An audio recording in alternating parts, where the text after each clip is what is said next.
This is Mr. Johnson's first period, and you're watching Rider News. Retract. Everybody know that I'm a rough rider on the beat. I be like a tidal wave, but you by the way. Hope you follow when the ride away. And I'm minus on the sheet. Walk up in the room and everybody sit down. Schooling everybody in the heart of this town. Green and white is the PAHS. Color with a fight is the PA they best. Got the minor blues, we got brighter views, and together it is rider news. I be like a lighter when I get up in the booth. If you try to strike me, fire is the move. And advisory is where you're watching. All the eyes can see a reporter talking. All up in the big screen when I go into the class where you run the big things every day, and that's a wrap. Good morning, Rough Riders, and happy Halloween! Welcome back to a very special episode of Rider News. We are bringing this episode to you sooner than usual to accommodate the parent-teacher conference schedule in effect through Friday. We are all happy for the shorter days throughout the remainder of this week, so let's keep the good vibes rolling and get into all the great stuff you students are up to. As the days darken and the leaves fall, we remain committed to bring you all the happenings around the Port Angeles High School campus. We have it all today: clubs, sports, and some spooky breaking gossip. So sit back and get ready to be informed. Today is Tuesday, October 26th, and I'm Xavier.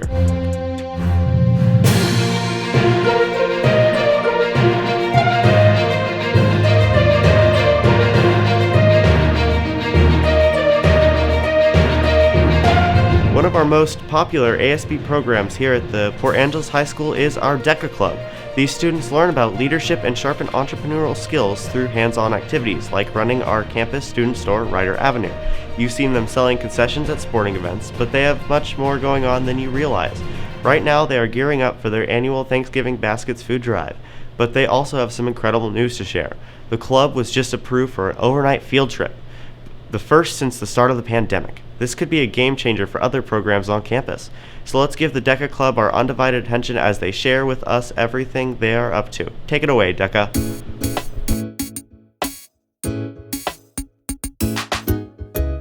DECA is the Distributive Education Clubs of America, which is actually just a marketing organization.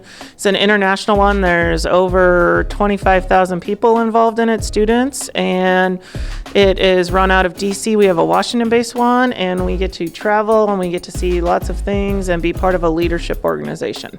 Rider Avenue is our student store, and we sell quesadillas. We do our Rider Refreshers, which is our version of our spritzers. And the main thing it does is give kids an opportunity to learn how to run a business. The DECA conference is our fall leadership conference, and it's where we go to Bellevue and we meet with other leadership kids from around the state. They get to attend meetings, do mock interviews, and learn about how to run the DECA organization, and we'll be there for 2 days. We were able to make the trip overnight because the superintendent and the school board are really supporting us trying to get back to normal. So we put in a proposal to them, and with their acceptance, we were able to travel over there. There are definitely some restrictions to it.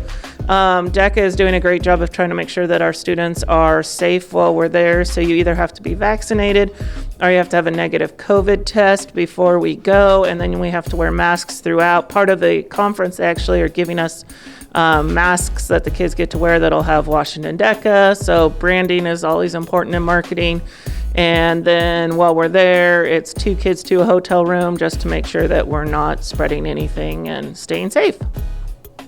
Hello, my name is Jason Gladfelter. I'm Vice President of Membership for the DECA Club. The DECA Club runs Rider Avenue, which is located right under the 400 Hall. Well, I ran for student store manager, and since we had enough people to have like a full leadership team, I was able to be co-student store manager with Teagan Clark. Rider Avenue is a way to teach kids how to run a store. We do things such as quesadilla making and learning how to work a till, which is a register. We also teach kids how to do coffees, which is a very valuable skill because I know a couple people who want to work in a coffee stand, so we can teach them here, and that can transfer over into real life work. And working a till is pretty good because, say, if you work at McDonald's or at a restaurant, you sometimes have to work a till, and that's you'll learn that here, so it's pretty simple. You also get to learn customer service and how to like make quesadillas and like food prepping, and also how a store kind of works, and it's just like a smaller version of that for students to learn.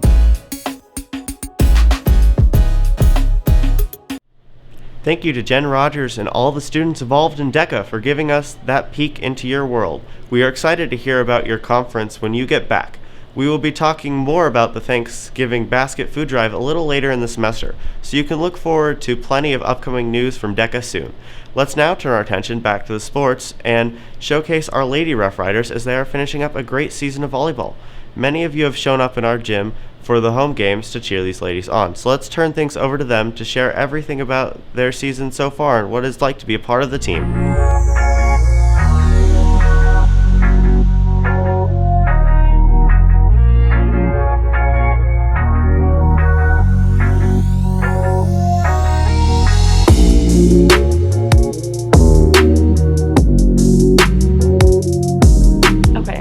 My sophomore year was our last normal season before COVID-19 hit. And I would say the biggest difference is we are playing with masks now and are practicing with masks on. And I think that hasn't negatively affected our season at all, but it does make it a little bit more difficult to play in games with that mask on for about 2 hours. Our team dynamic this year has actually been really special. We have a really talented group of underclassmen on varsity, as well as our senior class definitely has a big impact on our team. Lately, I got injured, and so was our other co-captain, Emmy Hallberg, and so that's been kind of a hard thing on our team because we haven't had our starting hitters, but I think since we have such a talented group of underclassmen, they've been able to step up and help us win our last couple of games. Our team's doing really good. Like, in games, even if we're not winning by points, we're always winning with our attitudes and always working hard and playing at our best. Volleyball means so much to me. It's inspired me to have something to look forward to at the end of the day and just have something to work towards being better at and always have something to improve on.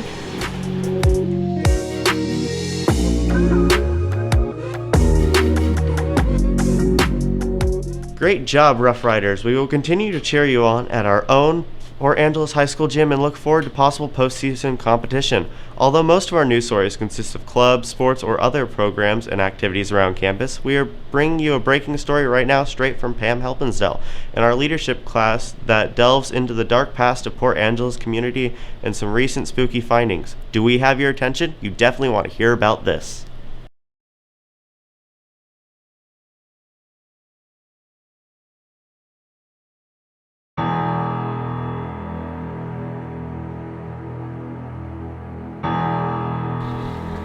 Can you explain the events that occurred the morning of Tuesday, October 19th?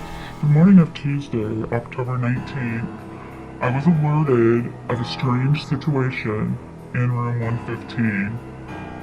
Apparently, there are ashes in urns.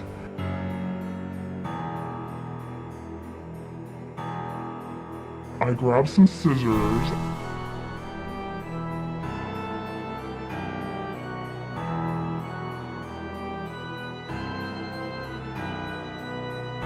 and I cut the zip ties.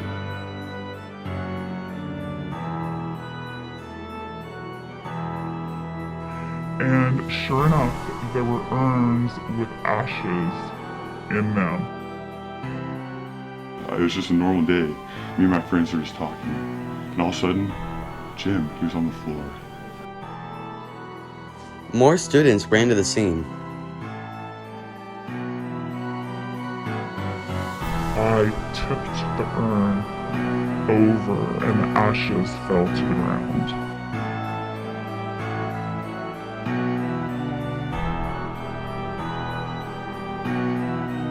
An investigation began to answer the question, who was Jim? Jim has a lot of great things to a lot of people.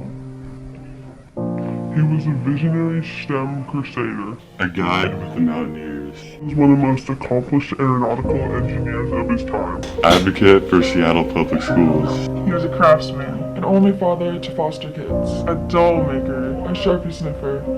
He was a minor drug addict. He was a major drug addict. Guys, I think you're missing the point. He was a good man. He is survived by his twin sons, Jeremy and Jason. According to local urban legends, Jim still roams these halls today, waiting for his next victim. Meanwhile, in leadership,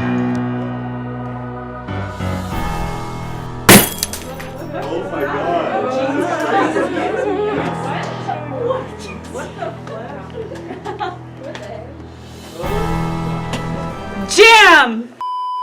Yeah, I think that was a good shot. But I think we need to like redo the interview on that one, and I feel like we can shorten it up. What are you doing here? I'm here for an interview.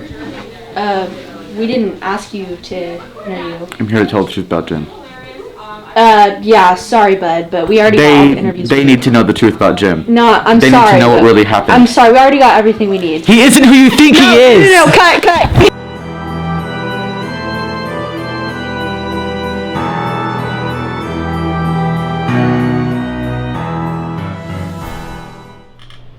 And with that, we will usher in the Halloween vibes as the countdown to the spookiest day of the year officially begins.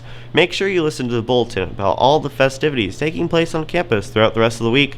There may even be some special events in your own classes. But wait, we can't end a show without sharing with you the new recipient of the Ruffy Award.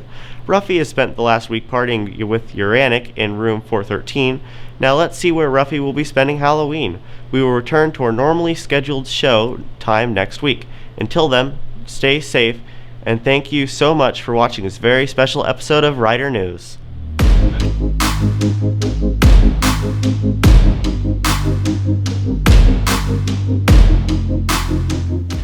Hi, Ruffy has been nothing but a pleasure this week. As you see that he grew his hair out a little bit, and he was made king of the classroom by the kids.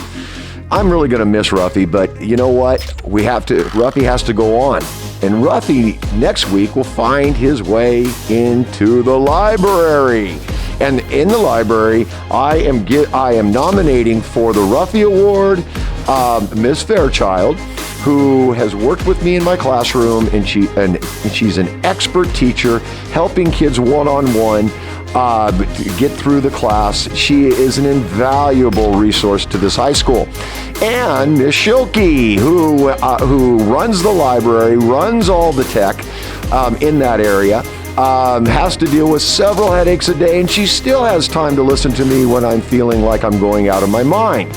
So to both of these women, thank you so much. You deserve Ruffy so much, and I hope Ruffy brings a smile to your face like he did to me all week long. What's that, Ruffy? You don't want to leave me?